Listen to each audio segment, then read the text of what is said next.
you know Manhattan? Think again. These 5 neighborhoods are blowing up. In just a year or two, they are going to be some of the hottest addresses. From secret riverside gems to billion-dollar high-rise views. This is where New York is actually heading. So let's dive in. I'm Erin Wheelock with Luxury Living NYC, a licensed associate real estate broker at Keller Williams, and I cannot wait to go over these 5. I gotta tell you, they shocked me as well. Let's start with number 5, Morningside Heights. Now, Morningside Heights is the home of Columbia University. I'm sure if you've been paying attention to real estate at all in New York City, you know that they've been buying it up left and right. So it's definitely not the easiest neighborhood to get into. It's from 110th up to about 125th Street, Morningside Drive to the west over to the Hudson, which is great because it gives you a couple of parks as well, right? You have Morningside Park and you also have Riverside Park. Quite frankly, for me, I love it because you will find some tennis over there. The neighborhood offers a beautiful blend of charm and also a lot of historic buildings. And since it is home to Columbia University, you can imagine that you have fabulous different restaurants, trendy places to go because they're really trying to cater to the school and those that go to it. On top of that, you're still going to get your pre-war and post-war buildings, townhouses, all of that alike, but you're going to be so close to the Upper West Side and you're going to be at a fraction of the price of the Upper West Side, which is why this is one of our up and coming neighborhoods. Coming in at number 4 is going to be the financial district. So the financial district, I just have to say, has gone through so many changes. I remember when I moved to New York City years ago and I was dating somebody down there, and every time that we would go out, it was like we had to go out if we wanted something before 5, and Saturday, Sunday, forget it. Like not even CVS, Walgreens, Duane Reade, like none of that was open, right? So it was like during the week, maybe a place would be open until 7 if they had a really good happy hour crew, but it was like nights, weekends completely shut down. Now it's like such an epicenter of a place to go. When it comes to real estate, not only does Financial District have really high end, they have buildings like One Wall Street, which has its own private restaurant in it. I have to say, it's actually pretty spectacular. Please reach out if you'd like to go see it. I would love to go and see it again. But also you can go over to the Seaport, and on your way, let's be clear, on your way from One Wall Street over to the Seaport, you're probably going to pass about 30 new high rises. Financial District has blown up over the last 15 years. Now, getting back to the Seaport District, it is so cute. There are tons of restaurants over there. There's even an outdoor spot for concerts. You also have the Tin Building, which not only has great food, they also have a little speakeasy in there, and a lot of fun spots that you can just grab some nibbles or a happy hour midway through. And let me tell you, it doesn't shut down by 7 p.m. at night. It is open all night long and then also all through the weekends. So if you're looking for a place to brunch, you might want to go check out FiDi. And let me tell you, because it has so much inventory, it is absolutely going to blow up. It is a sale of a century. This is not going to come around all the time. So if you're looking to get into a neighborhood that has, I don't know, every mode of transportation, it is like the hub,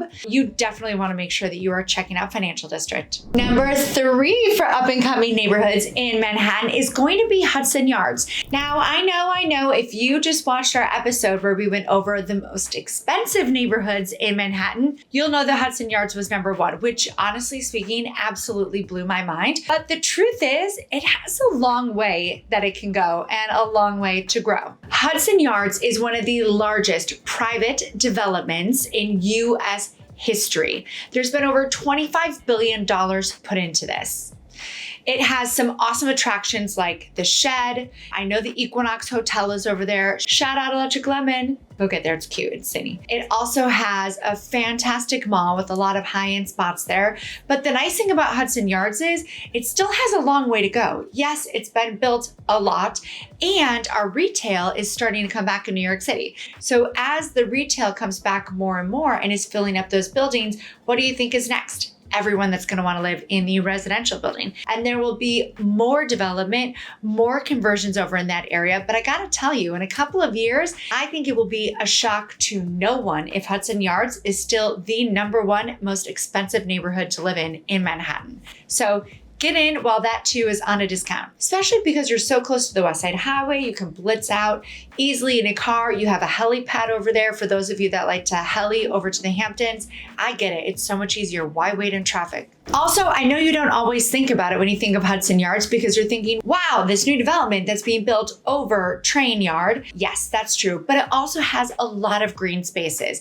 I think when they were developing this, they made sure that they included a lot of greenery because the neighborhood definitely didn't have any before. And it's also where the High Line comes over to. And listen, if you use public transportation, don't worry, you still have the 7 over there. It is not that hard to get back and forth. But yeah, that green space you are not missing out on. It does have its own little park areas. It's very cute. Coming in at number 2, you heard it here first, East Harlem. I know, but East Harlem is really starting to expand. I'm not sure if you've been watching the news, but it seems as though almost every developer is going to be starting some fabulous affordable housing in East Harlem. Some great things about East Harlem besides the food. I mean, if you have not gone East Harlem to eat some food, it is fantastic. But the other great thing about East Harlem, besides its location, especially if you need to get over to the airports, it is fantastic for that commute.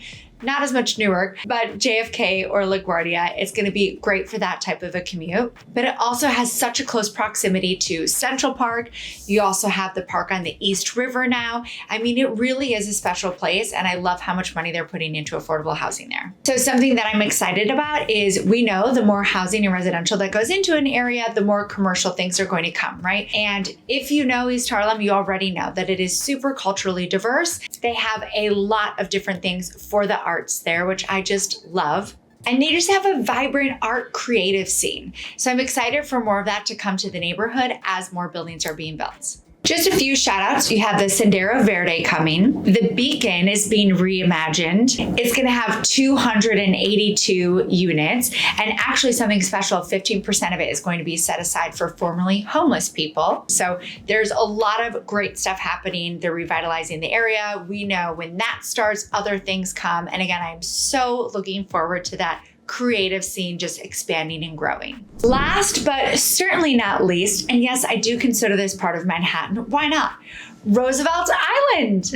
All right, if you've not been to Roosevelt Island, you definitely have to check it out. The thing is, it's like half the price of Manhattan, and it's just like a tram ride away, one stop on the 7. I mean, you could drive there. There's so many easy ways to get to Roosevelt Island.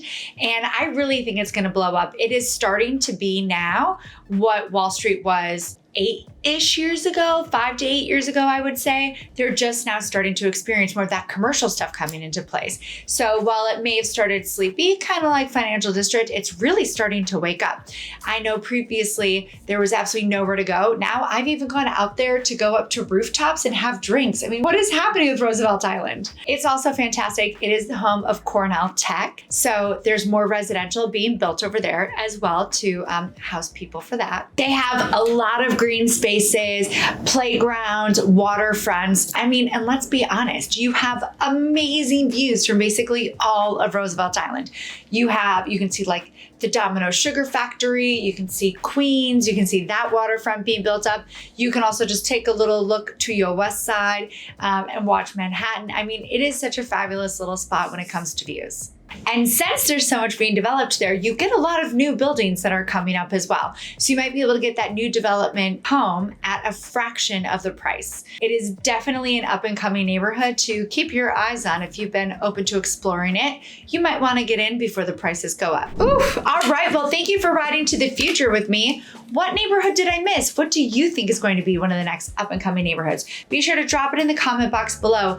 And of course, if you are thinking about, I might want to check some of these neighborhoods or some of these luxury condos, co-ops, townhouses, whatever out, please reach out to me. My information is in the description box below. Of course, send this to a friend who you know is thinking about relocating. And please always remember that we at the Wheelot team would love to be your global real estate team of choice. Bye, guys.